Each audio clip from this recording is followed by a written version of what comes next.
Hey kids, ready? Ready to read with me today? We're going to read Frindle by Andrew Clements, and the pictures are by Brian Selznick.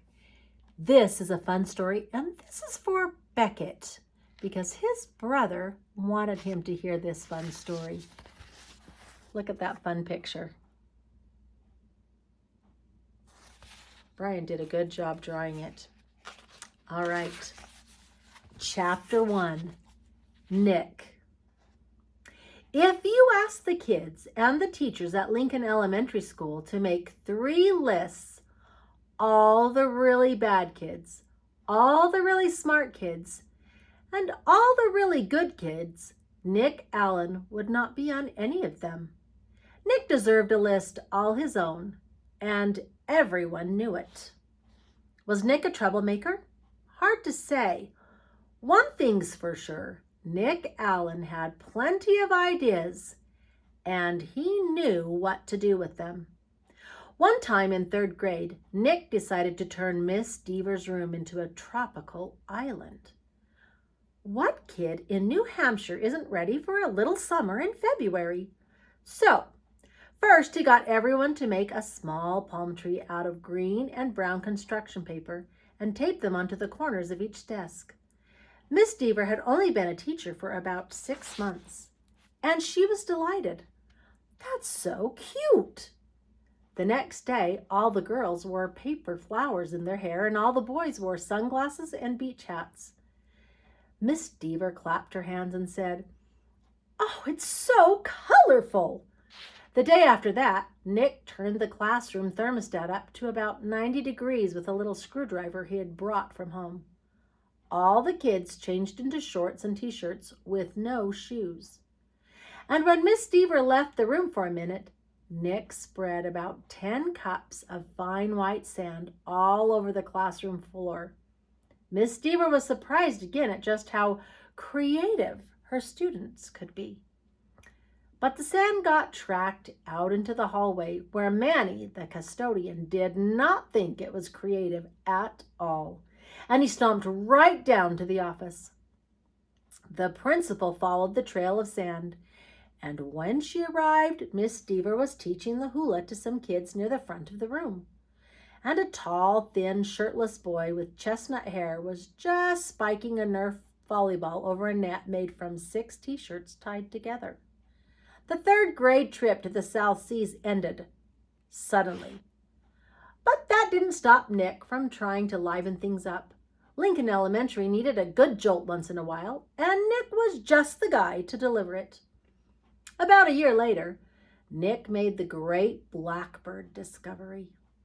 One night, he learned on a TV show that the red-winged blackbirds give this high-pitched chirp when a hawk or some other danger comes near. Because of the way sound travels, the hunter birds couldn't tell where the high-pitched chirp was coming from. The next day, during silent reading, Nick glanced at his teacher, and he noticed that Mrs. Avery's nose was curved, kind of like the beak of a hawk. So Nick let out a high, squeaky blackbird beep. Mrs. Avery jerked her head up from her book and looked around. She couldn't tell who did it, so she just said, "Shh," to the whole class. A minute later, Nick did it again, louder. Beep! This time there was a little giggling from the class, but Mrs. Avery pretended not to hear the sound, and about 15 seconds later, she slowly stood up and walked to the back of the classroom.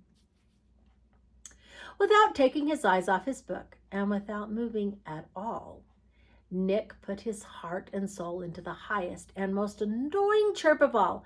Beep! Mrs. Avery pounced. "Janet Fisk, you stop that this instant." Janet, who was sitting 4 rows away from Nick, promptly turned white, then bright crimson. But it wasn't me. Honest." There was a catch in Janet's voice, as if she might cry. Mrs. Avery knew she had made a mistake, and she apologized to Janet. "But someone is asking for trouble," said Mrs. Avery, looking more like a hawk every second. Nick kept reading, and he didn't make a peep. At lunchtime, Nick talked to Janet. He felt bad that Mrs. Avery had pounced on her. Janet lived in Nick's neighborhood, and sometimes they played together. She was good at baseball, and she was better at soccer than most of the kids in the whole school, boys or girls. Nick said, "Hey, Jana, I'm sorry you got yelled at during reading. It was my fault. I was the one who made that sound." "You did?" said Janet. "But how come Mrs. Avery thought it was me?" So Nick told her about the blackbirds, and Janet thought it was pretty interesting. Then she tried making a peep or two, and Janet's chirps were even higher and squeakier than Nick's. She promised to keep everything a secret. For the rest of Nick's 4th grade year, at least once a week, Mrs. Avery heard a loud beep from somewhere in her classroom. Sometimes it was a high-pitched chirp, and sometimes it was a very high-pitched chirp. Mrs. Avery never figured out who was making that sound, and gradually she trained herself to ignore it. But she still looked like a hawk. To Nick, the whole thing was just one long and successful science experiment. And Janet Fisk enjoyed it too. Chapter 2, Mrs. Granger. 5th grade was different. That was the year to get ready for middle school. 5th grade meant passing classes. It meant no morning recess. It meant real letter grades on your report cards. But most of all, it meant Mrs. Granger. There were about 150 kids in 5th grade. And there were 7 5th grade teachers, 2 math, 2 science, 2 social studies, but only 1 language arts teacher. In language arts, Mrs. Granger had a monopoly and a reputation. Mrs. Granger lived alone in a tidy little house in the older part of town. She drove an old, pale blue car to school every morning, rain or shine, snow or sleet, hail or wind. She had a perfect attendance record that stretched back farther than anyone could remember. Her hair was almost white, swept away from her face and up into something like a nest on the back of her head. Unlike some of the younger women teachers, she never wore pants to school. She had 2 skirt and jacket outfits, her gray uniform and her blue uniform, which she always wore over a white shirt with a little cameo pin at the neck. And Mrs. Granger was one of those people who never sweats. It had to be over 90 degrees before she even took off her jacket. She was small, as teachers go. There were even some 5th graders who were taller. But Mrs. Granger seemed like a giant. It was her eyes that did it. They were dark gray, and if she turned them on full power, they could make you feel like a speck of dust. Her eyes could twinkle and laugh too, and kids said she could crack really funny jokes.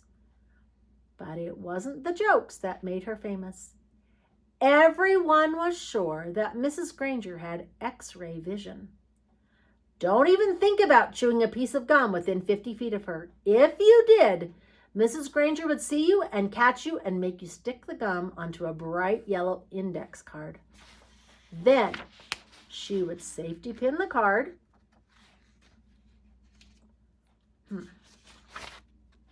to the front of your shirt, and you'd have to wear it for the rest of the school day. After that, you had to take it home and have your mom or dad sign the card and bring it back to Mrs. Granger the next day. And it didn't matter to Mrs. Granger if you weren't in 5th grade, because the way she saw it, sooner or later, you would be. There's Mrs. Granger. All the kids at Lincoln Elementary School knew that at the end of the line, 5th grade, Mrs. Granger would be the one grading their spelling tests and their reading tests, and worst of all, their vocabulary tests, week after week, month after month.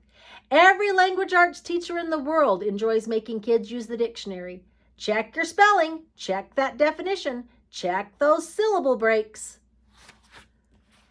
But Mrs. Granger didn't just enjoy the dictionary, she loved the dictionary. Almost worshipped it.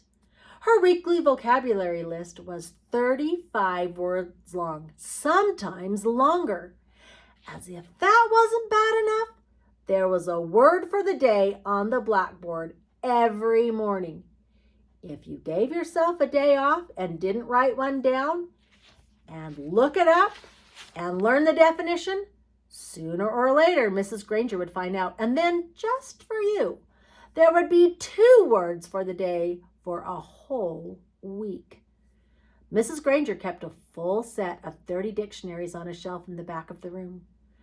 But her pride and joy was one of those huge dictionaries with every word in the universe in it. The kind of book it takes 2 kids to carry. It sat on its own little table at the front of her classroom, sort of like the altar at the front of a church. Every graduate of Lincoln Elementary School for the past 35 years could remember standing at that table listening to Mrs. Granger's battle cry, "Look it up! That's why we have the dictionary!" Even before the school year started, when it was still the summer before 5th grade for Nick and his friends, Mrs. Granger was already busy. Every parent of a new 5th grader got a letter from her.